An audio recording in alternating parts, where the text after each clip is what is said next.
Let's Science is brought to you by the StarQuest Production Network and is made possible by our many generous patrons. If you'd like to support the podcast, please visit sqpn.com/give. 3, 2,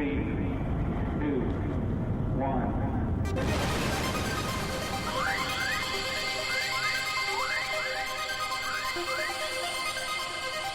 We live in a universe of scientific wonders. Every day, scientists are inching towards breakthroughs which can change our lives. We're playing our small part in sharing these wonders with you. That's why today is a fine day for science. So let's science. Caroline, you never cease to amaze us with the topics that you find. And I know a few people who have listened to the show, to the science segment, love ancient animals, prehistoric animals and so on. Yes. So take us, Caroline. And we thought that magnetic ant brains was an interesting topic.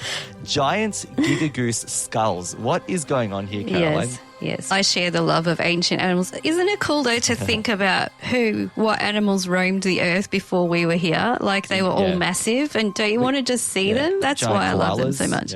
Giant angry koalas. They're actual prehistoric drop bears. We talked about that. Exactly. Yeah. So here we go. Today I'm going to be talking about the giant Giga-Goose skull. So a giant prehistoric goose skulls, nicknamed the Giga-Goose, have been found and recently redescribed in the journal Historical Biology. So the skull of this bird was first described in 1913. It was in a relatively poor and fragmentary condition, and Sterling, the guy who was doing the describing at the time, was unable to properly make much sense of it at the time. Subsequent skulls, and one that has shown to be in excellent condition, collected between 2013 and 2019, in addition to the original skull, were studied and determined to be that of a species named Genyornis newtoni. So it was a large goose living approximately 50,000 years ago.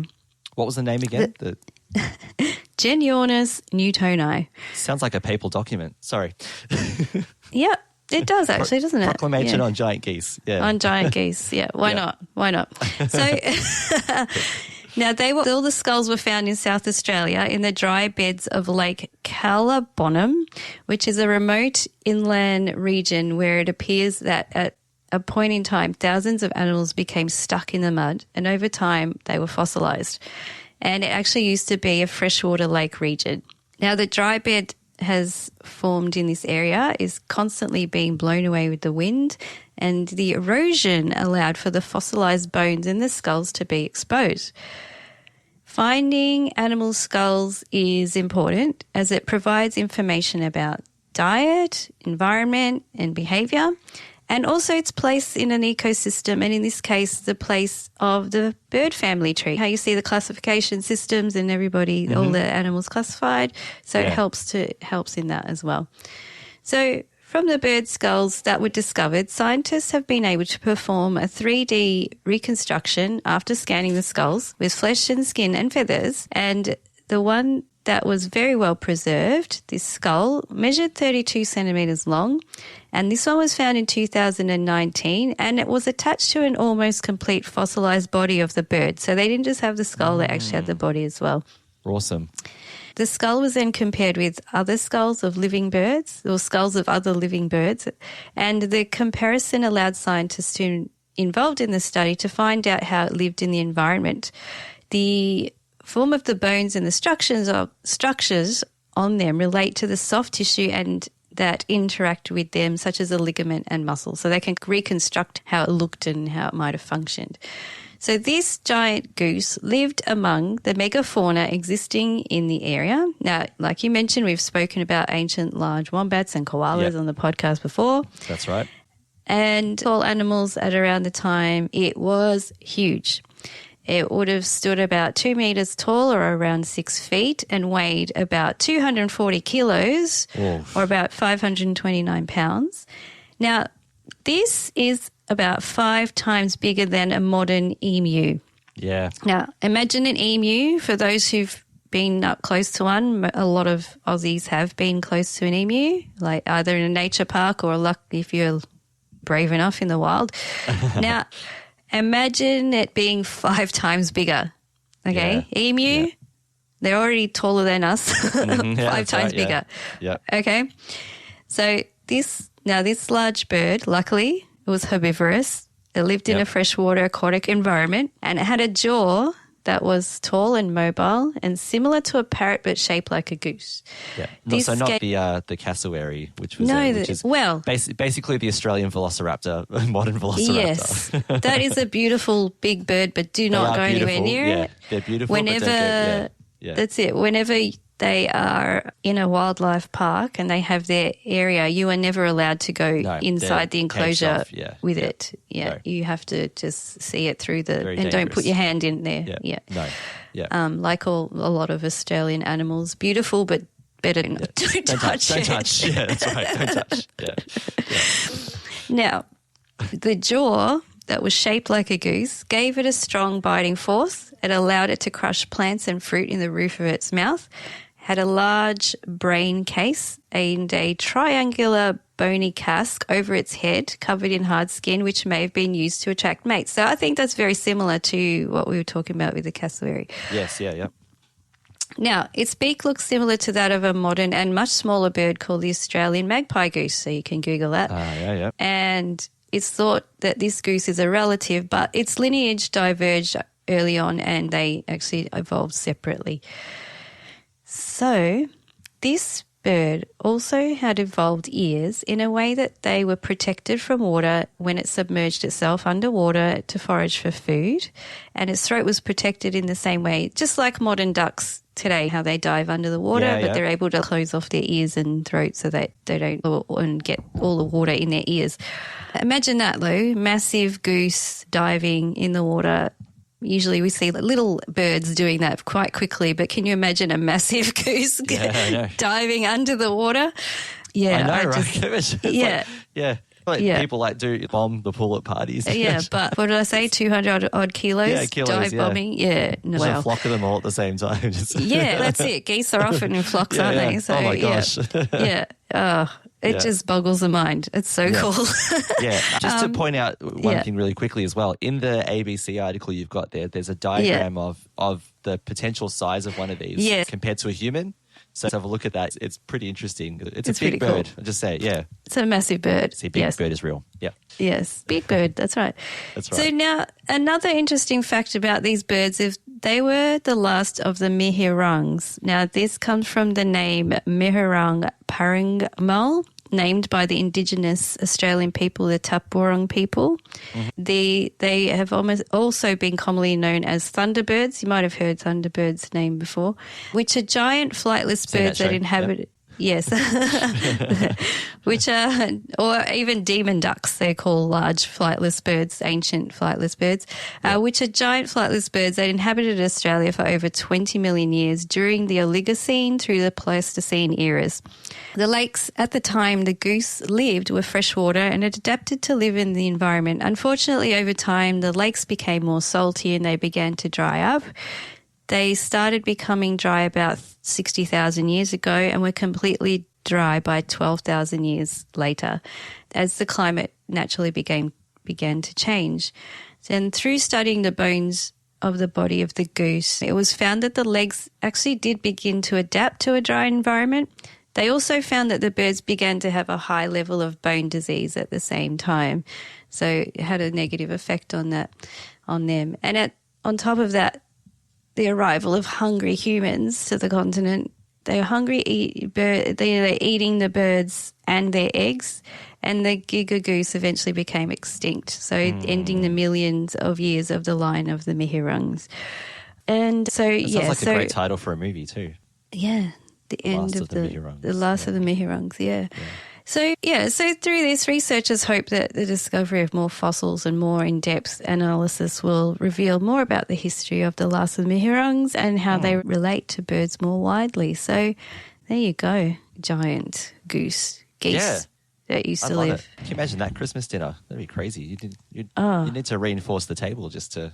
You'd need to invite the whole neighbourhood, I think. Do people still eat goose? Hang on a second. People do. I haven't. Yeah. I don't think I've ever eaten a goose. Neither. The other thing as well, where is it? Magpie goose. I actually didn't know that was a thing. Yeah. I'm looking at one right now. Is it just because the color is just uncannily similar, or? Might be, and they have a similar. I think they were talking about the beak shape. They've got a little cresty thing on top of it. Yeah. So they I'm were looking talking at it. about them. Yeah, I'm looking at one. I'm just trying to imagine it 30, 40 times bigger than this little thing. Have you seen those? You've seen when we go. There's a lot of nature parks that we go to, and I think it's Moonlit Sanctuary in particular. Sanctuary, They're not just there, but they've got those big grey geese. Do you remember seeing those? I do, yep. And it reminds, that's where my mind goes. And I think, imagine those bigger than an emu. Yeah. I'm going to think about that because Moonlit Sanctuary, the good thing about that place is it's about 25 minutes from where I live. And that's to have a zoo or a park or a wildlife, something that close is really that good. Close. And so we go there. It's lovely there. We'll go there more often than other places. Yeah. I'll have to, next time I see one of those, I'm just trying to picture it in front of me being that much bigger. Because they're already quite hefty birds. Now imagine it quite big. Like a goose is like not a gentle little bird. Like it's, you've seen those videos of them chasing people, Yeah. So quite funny actually. And imagine the honk, the sound. Yeah. Oh no, that big. Yeah. It would like reverberate through the whole environment. Like that Pixar cartoon with that bird, the big honk. It's so fun to think about it. It's very cool. Awesome. So so there you go. I couldn't pass up talking about those. Yeah, we're fortunate that these large wombats, koalas, and geese don't exist today in one sense because we're safe, but would it be curious to imagine or see one in real life, imagine what it would be like. It would be amazing. If I could ever go back in time, it would be dinosaurs and those. Prehistoric animals, and maybe ancient Egypt. Yeah. I wanted to, actually, before I bring this up, I believe that you have with you some listener feedback. Is that right? I do. Yeah, I do. So we got some feedback on magnetic ant brains from YouTube. Go for it, Caroline. We did. It's really cool. So thank you, Astrobotanicals. Astrobotanicals said, ants communicate like bees. I saw one ant talking to 4 other ants. It raised its front feet and waved its antennae around. The other ants responded, nodding their heads. The first ant did more elaborate movements and the others nodded and waved. The first ant got excited and walked in a little circle, waving dramatically. The other ants got excited. The first ant did a complicated antenna dance and led them away. I regret to this day that I did not follow them.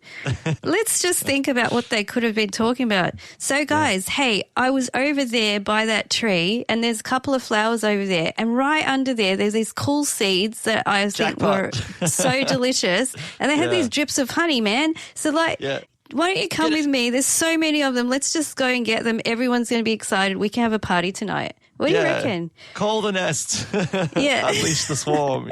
What an excellent observation to make, good. Right? Yeah. That is wonderful. Totally recommend watching ants. I love to sit and watch them too. And I know in my last house I had about 5 different species, all different sizes. If you have a look at them, ants are just cool. Like they're really cool.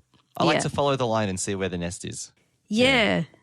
See where they're going. Yeah, they're really cool. Actually, we found a bull ant in my garden like a couple months ago. I was so surprised. I didn't know we had them. Now, for those who don't know what a bull ant is, they're really big. They're scarily big. Yeah. And they've got nippers like in the front. They hurt. If you could see, I'm making nippers with my fingers. They help Australia's reputation of dangerous.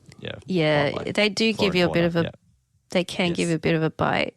And it's fun you shouldn't do this, but like just stomp a little bit near the top of their nest and watch them all come out and then run away.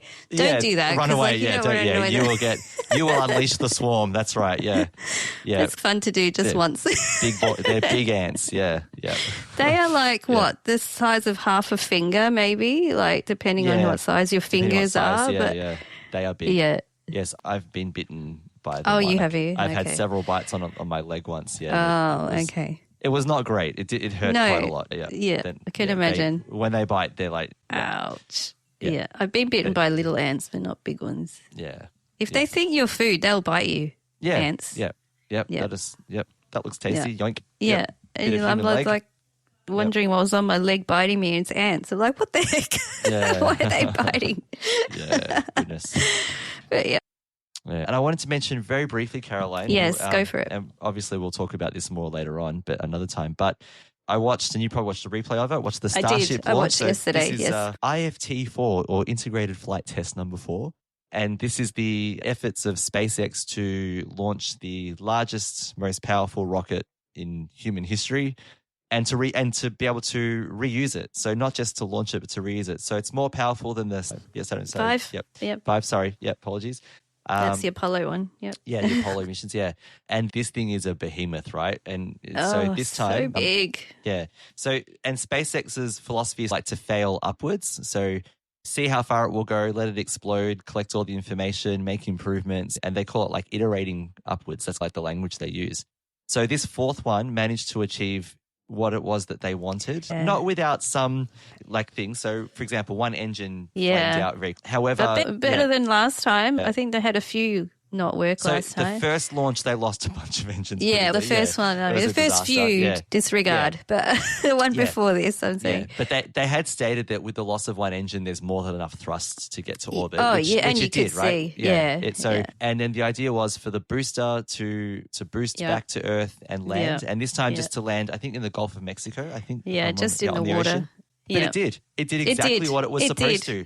Which was my kids loved watching that part. Honestly, it was they just loved out of this world. Seeing this giant booster, and it's only vision from the booster itself. I'd love to see an external shot, right? Oh yeah, but of it slowing down and then just hovering over the water, and you could see the tilt. Like they had a diagram of the tilt, and I was like, oh, it's going to go sideways, but then it just corrected itself. That's it. It just gently landed in the water and then just tipped over. Yeah, and then the ship itself. So 40 minutes later, so the ship did this little lap of Earth. And then it was the Indian Ocean somewhere above Australia, my understanding. As long as it missed Australia, that's good. Yeah, that's obviously important, yeah. So it spent about 10 minutes in the atmosphere just gliding down on it. Yeah. And the cameras stayed on the whole time, so you could see the plasma which was so cool. So good. And it got a bit dramatic because as it was getting towards like the last bit, one of the tail fins, the flaps, one of the heat tiles must have come off because it started flaming and going hot, and it damaged the camera and everything. Oh my goodness, all you could see is blurry vision. So at that point, everyone kind of thought, all right, it got this far, which is cool, but it's over. But it wasn't. It made it through, and it actually, because I was watching, it was wobbly for a bit, like it was on its belly, then it was, but then it did the belly flop, it landed in the ocean, it was perfect.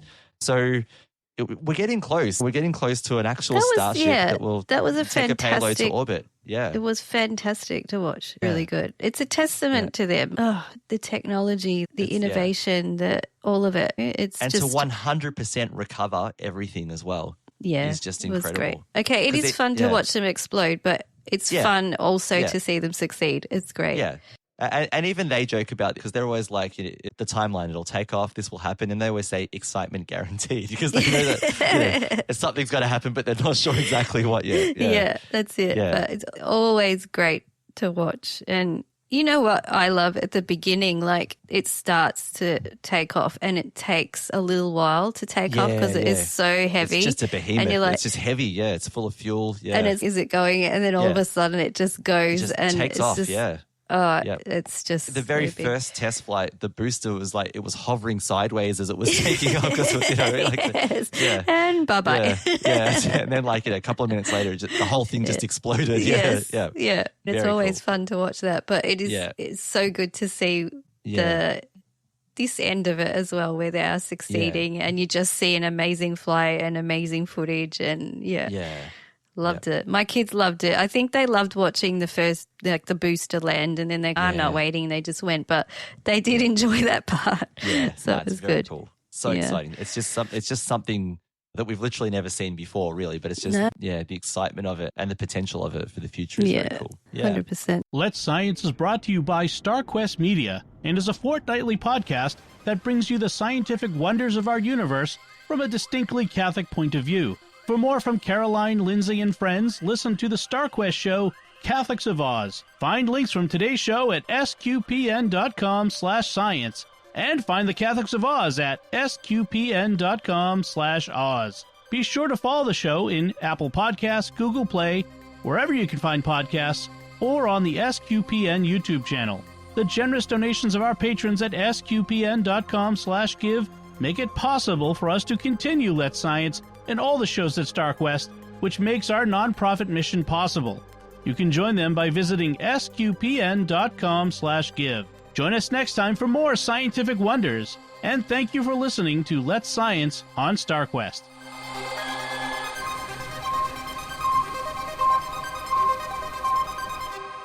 Here's another show on the StarQuest network you're sure to enjoy, The Secrets of Star Trek. Find it wherever fine podcasts are found or at sqpn.com/StarTrek.